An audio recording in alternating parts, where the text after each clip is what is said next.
What's up, everybody? I'm Derek Gamer. Welcome back to the channel today. We're back, and today we're catching up on some Elden Ring, Nightreign news. We are going to be playing this game on the channel, and I was kind of holding off on getting invested in the game until the game was closer because we're playing Wild, Expedition, all the other things. But this game's coming out soon, so it's time for us to lock in and learn all the things so we can come in extra comfy and ready to go. So we're about to check out this IGN video that kind of gives us some more information. But also, too, we'll check out the gameplay trailers of all the characters announced so far.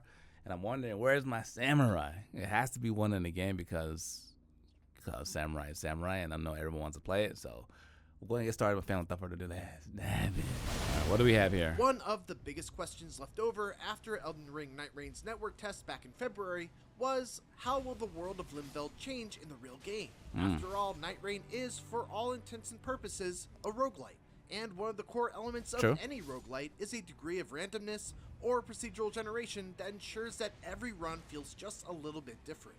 Nightreign has that in the loot department, with every run giving you different rewards and forcing you to cobble together a build based on what you're able to find within that run. And also in the enemy and boss department, since none of the boss encounters are static, with the sole exception of the Nightlord battle on day 3. Nice. Well, that's cool. As far as this the is a boss world rush. of Limveld, we never really got a chance to see how it changes from run to run during the network test. During my 2 days of playtime at FromSoft's office and over the course of about 10 full runs, I got my answer to that earlier question. What is Here's it? how Limveld will change from run to run in Elden Ring Nightreign.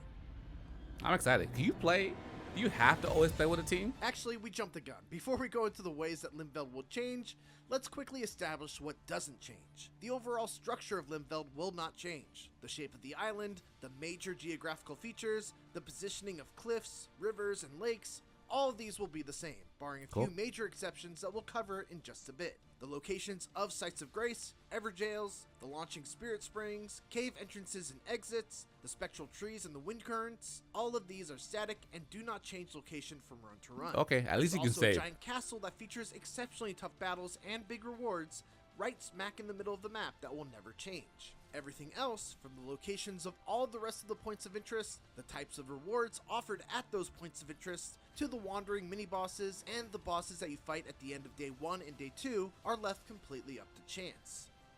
That said, there are two other huge factors that can completely alter a run. The first are world events known as Shifting Earth.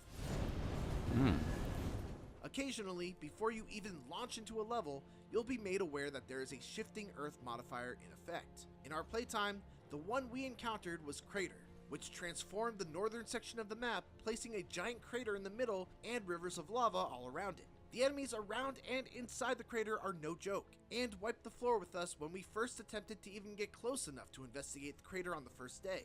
But investigate it you should, and you should do so as soon as the second day begins. Why? If you're up to the challenge. Exploring the crater took us pretty much the entirety of the second day, but when we did eventually make it all the way to the bottom, we beat a boss that granted us an epic rarity level reward by itself, but then also the unique reward of being able to take any weapon in our arsenal and upgrade it to the maximum level for free. Damn, that's dope. But it It's took a a whole risky day? endeavor, though, because in order to escape the crater, you need to use a bunch of spectral trees and ride the hawks from platform to platform as you try to escape, which will certainly lead to nail-biting escape sequences when you take too long in the crater and now must race against the clock to get out while the circle closes in around you. Damn. The other big way that runs can change are through the appearances of certain events that seem to occur completely randomly and can throw a huge wrench into an otherwise routine run. I've seen only a couple of these, and some might be familiar with the Margit invasion from the network test, in which Margit the Fell will just all of a sudden jump into your game and just mercilessly hunt your squad down wherever they are. But a Nice. new one that I encountered involved the appearance of a swirling tornado-like phenomenon in the sky. When our squad approached it, we were suddenly attacked by a very tough group of AI-controlled Nightfarers who seemingly invaded us from another world. Like typical NPC invasions in Elden Ring, these enemies were smarter and hit a lot harder than typical enemies, making it another big risk-reward consideration Didn't look to that hard explore right the there. areas near one of these ominous swirling tornadoes in the sky. The most impactful of all these random events, though, was the appearance of a mysterious boss that would attack from miles away with mortar shots of level-sapping bugs. That's right, get hit even just once by these telegraph mortar strikes, and you lose a level. It's not even limited to just losing one.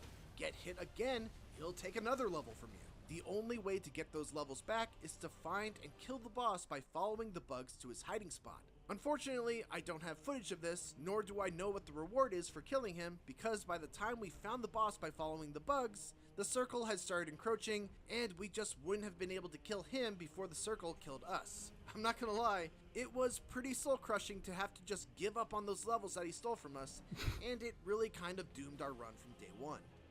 There are certainly more of these that I still haven't encountered, like the Forest of Corruption, the Madness Towers, and more that we see in the overview trailer released by From Software. It's worth mentioning as well that if you don't like the shifting earth modifier that will affect the world, you can use the bed in the round table hold to sleep to either remove the modifier or have it replaced by something else. Oh, that's good. Devastating Have as some options. of these modifiers can be, I'm nonetheless eagerly anticipate seeing more of them. They inject a healthy level of chaos into what otherwise might start to feel very routine, and led to some great emergent moments with high emotion between me and my squad mates as we raced to escape the crater, or panicked at an unexpected ambush, or felt true despair as we realized the levels that were stolen from us were gone forever.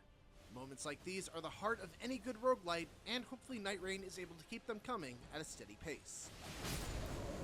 This is basically like a Monster Hunter. Exclusive IGN first. So you get you and some of the homies and just go through fighting monsters. That's cool. I mean, I'm okay with the world changing. I think it keeps it fresh because if you only have just one map, is there only one map right now? Let's go ahead and check out some of the gameplay trailers now. So let's check out some of these abilities. Steel guard. You must charge ahead before the winds change.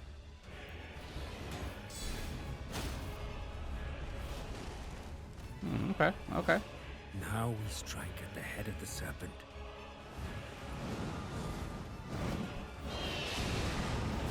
Nice. We need some salvation.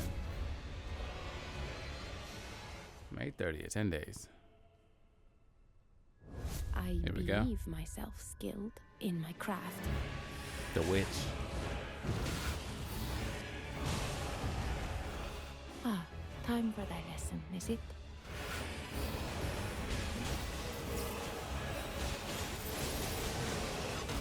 We Ooh. must put the night sky to rest. Okay, here we go. Spicy.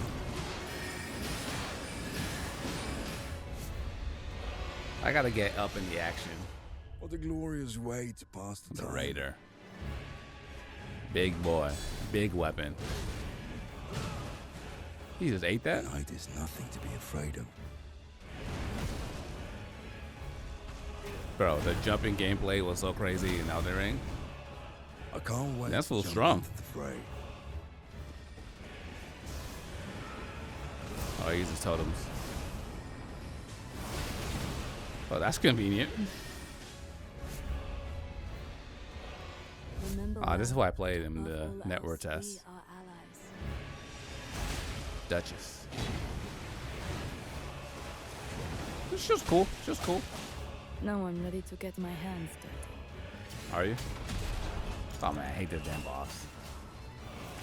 It would be fun to fight all these dudes again. Do not be afraid.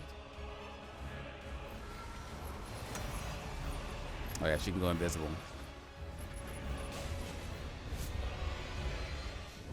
What was this dude? Iron Eye? Oh, Archer? Yeah. Make him spite. What? Through the shield? Nice. This time we cannot miss our mark. The outfit's kind of drippy though. I like it. Oh, that was a nice little dodge. The night is far from over.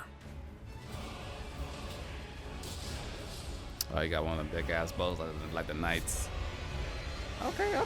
Not bad. I feel like within the next day or two they're gonna drop the samurai, so we'll do a reaction on that.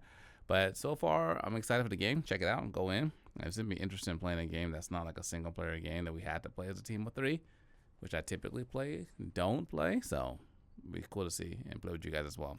I'm getting on PC so it can run smoothly, beautifully, and all the things. So if you guys, thanks for watching. If you're new, make sure you guys subscribe. Give the video a thumbs up. Till next time, Tier Gamers signing out.